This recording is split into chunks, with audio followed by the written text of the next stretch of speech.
E ele não para, minha gente. Silas Malafaia está atacando a tudo e a todos e sofrendo as sanções necessárias. Ele, que já foi nome forte do bolsonarismo, está afundando com ele, inclusive. Vamos refletir agora com o Pedro Zambarda no plantão do Meteoro. Vamos nessa.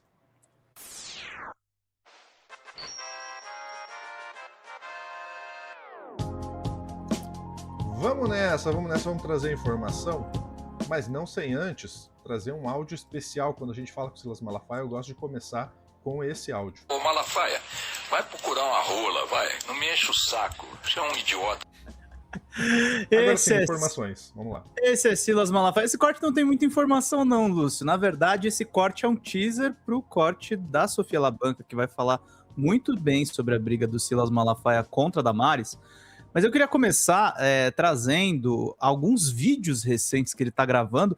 E, Lúcio, ele está completamente fora de controle. Primeiro, tem esse aqui um pouco mais recente, em que ele diz que o Xandão quer matar o Bozo. Ele diz isso. Povo abençoado do Brasil, será que Alexandre de Moraes quer matar Bolsonaro? Não. Ele só decidiu que ele vai ficar 27 anos e 3 meses preso. Preste atenção no que eu vou falar aqui, que a coisa é muito séria e muito grave. Todo mundo sabe o atentado que Bolsonaro recebeu e que deixou sequelas gravíssimas, uma facada violenta, já foi submetido a várias cirurgias. E eu fico pensando aqui uma coisa, imagina se fosse com alguém da esquerda, a Globo estava investigando, a Polícia Federal já sabia quem mandou o dinheiro, mas como é Bolsonaro, não tem interesse nenhum. Então, aqui começa a história. Bolsonaro com sequelas gravíssimas, com várias cirurgias de uma facada violenta que recebeu. Em 2018, eles continuam chorando, é inacreditável. O Conselho Federal de Medicina, ele só abre sindicância se receber denúncias. Ele recebe denúncias sobre o que está acontecendo com Bolsonaro. Agora, pasmem. O ditador da toga, Alexandre de Moraes, que não respeita lei nenhuma, porque isso é marca de ditador, não está nem aí para leis, não permite a sindicância do Conselho Federal de Medicina.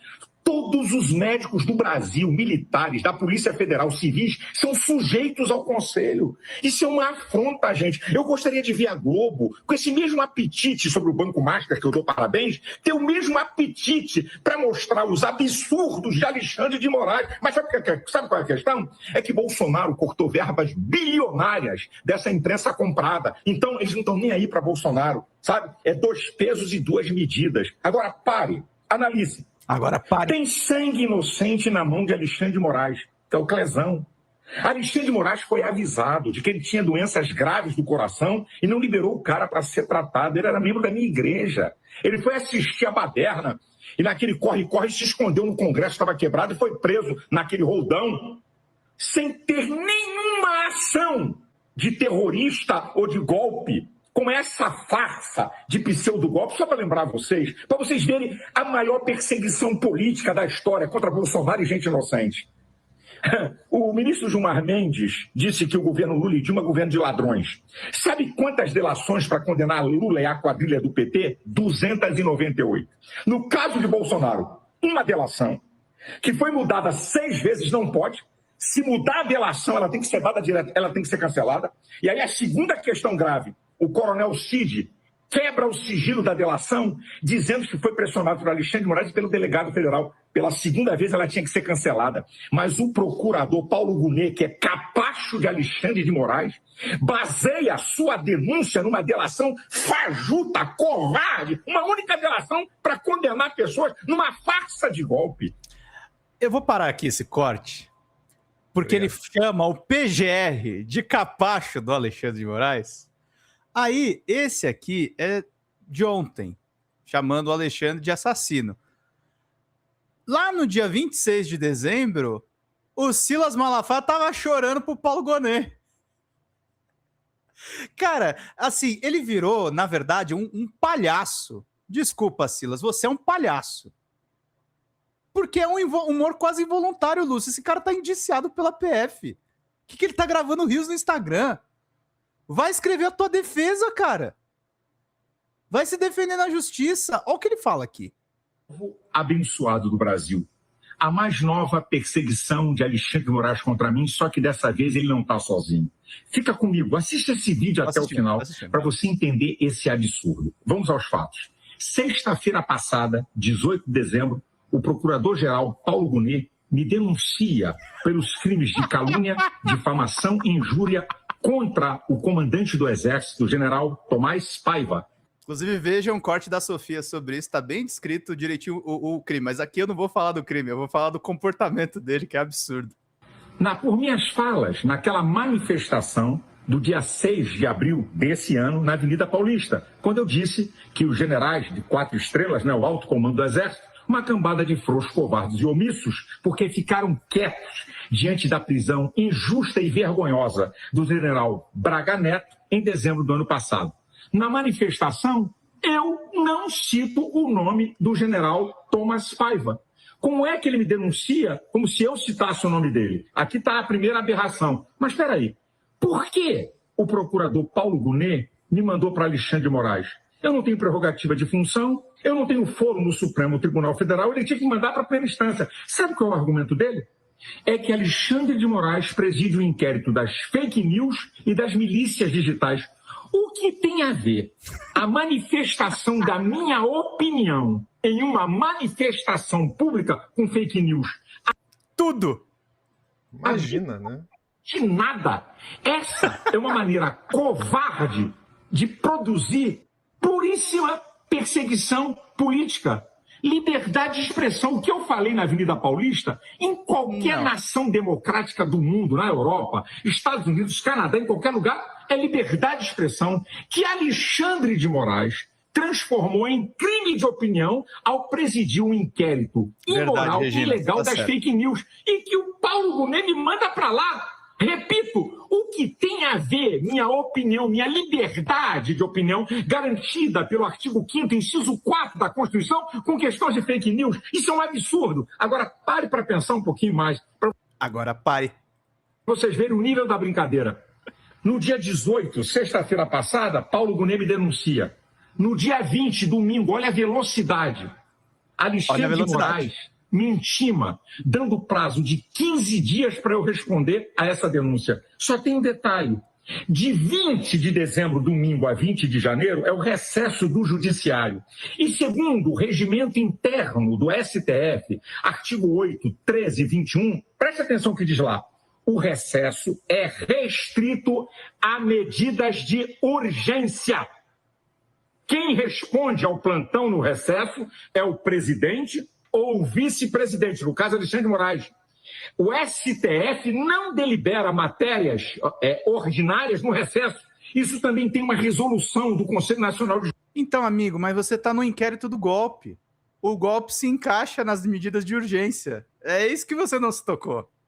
E sim, você vai direto para o Supremo, você não vai para a primeira instância, porque ele comete esses delitos, Lúcio, inclusive, esperando que caia na primeira instância para ficar protelando e ele nunca vai ser julgado. Justiça, como o cara no recesso manda me intimar numa velocidade estúpida que não acontece nunca. Isso é uma vergonha. Gente, preste atenção.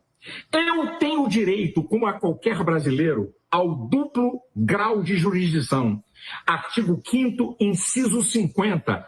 Todo brasileiro tem o direito de recorrer às diversas instâncias, como Lula e a quadrilha do PT que saqueou o país tiveram e foram condenados por unanimidade.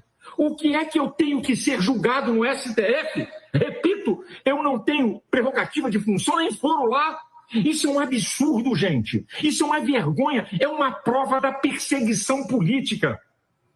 Paulo Gonet, você virou capacho e subserviente. Alexandre de Moraes, você envergonha essa instituição honrada, séria, que merece o aplauso, que é o Ministério Público Federal. Isso é um absurdo, minha gente. Eu pergunto ao decano do STF, Gilmar Mendes, aonde isso vai parar? Fachin, presidente do STF, onde isso vai parar? Aonde eu vou recorrer? Aonde eu vou recorrer, Lúcio? O cara chama o PGR de capacho... Isso é pior do que xingar o Alexandre de Moraes, tá, gente? Ele chama o PGR, que é o promotor do processo dele, de capacho do Moraes. E aí ele reclama que não tem onde recorrer, Lúcio. Nossa. Que tristeza. Sabe, é um erro juvenil. Se você está sendo Que tristeza. processado e você sabe os juízes, você não ataca as instituições. Fica de mimimi, vai ficar de mimimi até quando? Vai ficar chorando até onde? Até quando, pastor? Vai voltar a rezar quando? Vai voltar a rezar quando? E aí não bastasse todo esse imbróglio que ele arruma com o judiciário, ele inventa fake news, ele ataca a própria direita. Eu vou passar rapidamente só um trechinho desse vídeo, e aí depois eu queria ouvir teu comentário, Lúcio. Suado do Brasil, esse vídeo é quentíssimo. Assista até o final. Antes de entrar no assunto, a direita quer vencer ou ser derrotada por Lula? Eu quero fazer aqui algumas considerações. A primeira consideração: todo extremismo é burro. Incluindo o seu. Seja o de direita ou de esquerda. Sabe por quê? Porque eles trabalham com paixão. E a paixão é cega e burra. Não é o amor que é cego e burro, não. É a paixão. Olha Sabe? quem tá falando, né? Trabalha com vontade e emoções. Transforma a política igual a clube de futebol. E aí, não tem... Disse o cara que tá com a camiseta do assim, Simplesmente. ferrada na seleção brasileira. Ah! inteligência, sensibilidade, percepção, estratégia e sabedoria. E essa gente extremista, eles não têm memória, não enxergam 1 milímetro na frente do seu nariz e só trabalham com o momento. É quase uma confissão, Lúcio. Continua Lúcio, ele não tá falando, fora de continua controle? Muito, muito. Inclusive, tá aqui nas manchetes aqui de baixo, né? Ele foi se meter também sobre o Wagner Moura. É um tudólogo que fala sobre tudo, sobre todos, xinga, enfim, fala o que acha que sabe, mas o que não sabe, né? Se acha o jurista, mas é um pastor, gente. É um pastor. Pastor muito poderoso, é verdade. Sim. Mas é um pastor. Ele deveria voltar ao seu ofício de pastor, se realmente ele ainda se considera um pastor, né? Aí fica nesses vídeos histéricos movimentando a base dele, obviamente só para lacrar, obviamente para tentar de alguma forma criar narrativas, né? Porque é isso, ele foi alvo de busca e apreensão. Primeiro ele falou que só tinha uns caderninhos de anotação religiosas, depois já mudou, tinha outras anotações, enfim, e a gente está acompanhando esse caso também do Silas Malafaia. Agora, que é um líder de muita gente, o que ele fala importa para muita gente, isso é. Tanto é que a gente está aqui repercutindo, porque esse tipo de fala, ele fala dos extremismos, mas tô para ver outros extremistas tão extremos quanto Silas Malafaia aqui no Brasil. E o que ele fala repercute internamente, e a gente tem que mostrar o que eles estão falando. Porque a gente vai enfrentar esse tipo de pessoa, eu não estou falando de enfrentar fisicamente, mas enfrentar ideologicamente, enfrentar nas urnas. O que as pessoas pensam muito vem do que esses líderes pensam. Né? Muito do que esses líderes influenciam, de fato, nas pessoas. E quer queira, quer não, Silas Malafaia tem sim seu poder de influência, como pastor que é. Pastor já tem influência, né? Sobre a sua igreja. Mas Silas Malafaia vai além. Ele se colocou numa posição além, ele se colocou numa posição de influencer político da extrema-direita. E aí, o que ele fala, inclusive, reverbera na própria direita. Né? Quando a gente fala dessas tretas internas, Silas Malafaia já esteve em várias delas. Né? O que ele não deixa é de abraçar o bolsonarismo. Né? Então ele está, de fato, abraçado com o bolsonarismo, ao que parece, até o fim. Vamos ver se isso vai ser verdade, né? Mas vamos avaliar agora o que de fato Silas Malafaia vai... como ele vai reagir a esse ano de eleição. Eu tenho certeza, Pedro, que vai ser um nome que vai ser muito influente na extrema-direita, seja qual for o caminho que a extrema-direita vá seguir nas eleições. Se não for preso antes. Se não for preso antes. O último recado ao Silas Malafaia não é meu, né? Ô Malafaia, vai procurar uma rola, vai. Não me enche o saco. Você é um idiota. Não sou eu que estou falando.